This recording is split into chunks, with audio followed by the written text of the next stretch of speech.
morning. My name is Kristine Mayle. I'm the financial secretary of the Chicago Teachers Union. I'm here today to represent my 30,000 members who are out working in the schools, serving the children of Chicago today. Yes. Once again, these board meetings are being held at a time where our teachers, our parents, our students cannot attend them. They cannot speak for themselves. I want to talk a little bit about misrepresentation. That's right. As the Tribune article said and the WBEZ article said yesterday, this board has been misrepresenting the facts. What we found out is a few weeks ago when they said there were 100,000 open seats, looking at CPS's own documents from the early 2000s, those 100,000 students were not there in the 2000s. So where did the 100,000 students go? Right.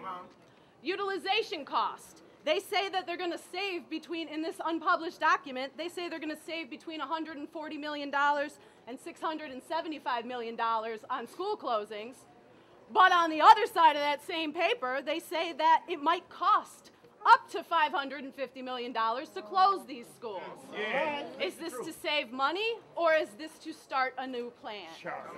One of the biggest travesties that we've seen is that this so-called independent commission, we found out, is not actually independent. The offices that host the commission are the same offices that host the New Schools for Chicago Fund, which used to be called the Renaissance Schools Fund, which is the body responsible for the closing of hundreds of neighborhood schools over the past 10 years, and the increase of charters. On their website, they brag that they have tripled the number of charters in this city. If this board really wants to have an open dialogue with the people and the citizens of this city that pay taxes, they need to be honest with us. Right. Another issue, the utilization figures themselves are based on, who knows what they're based on. They say they're based on 30 students per classroom. Our contract doesn't say 30 students per classroom, first off. Second off, it doesn't take into account our special needs students who, with physical disabilities, take up more space, with learning disabilities, need separate classrooms, smaller classrooms of not 30 kids, but of a smaller number of kids so that we can serve their needs. Right. This board is misrepresenting the facts, and it needs to stop.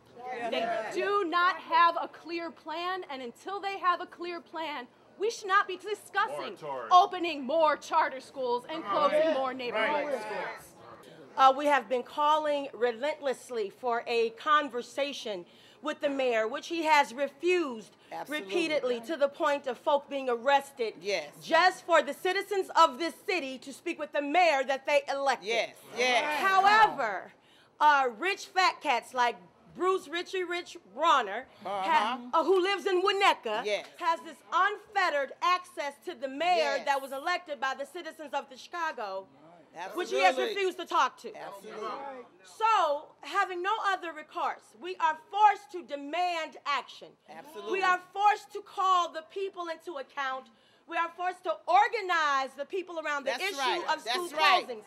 Today, this very mayor who says he believes in public education, believes in the citizens of this city, will yet again vote to expand charter schools, which are funded publicly by public dollars, by citizens of Chicago who pay taxes. That's right. Now, while plotting to close 120 schools, which they said months ago they didn't know, but as released in the Tribune just this morning, is the list that Chicago Public Schools have had since September. The names, the plot, the players. So what I'm saying is this city has continued to lie. Step upon the backs of folk who are still trying to just live in this city and provide the best possible access for their children and their progeny that they possibly can. And so what we're going to call for today is the people's press conference. The people will get an opportunity to speak to those people who are making decisions for us who should not be making decisions. They don't live our lives. Their blues is certainly not ours. Their children don't attend these schools. They don't live in this city. They're not paying tax dollars. So the question is, why are they able to have a seat at the table and the very people who are going to be impacted by all of these decisions cannot? We were here just yesterday to serve notice to the mayor because, as we said before, we've been asking to meet with him repeatedly, and he has refused repeatedly to meet with his citizens. And so this is the letter that we wanted to issue, please, to our mayor. That's right. Emanuel, the mayor that was elected by the citizens of Chicago, that he hears our voice. We don't just want a moratorium on school closings. We want a moratorium on school actions and destruction by any other name.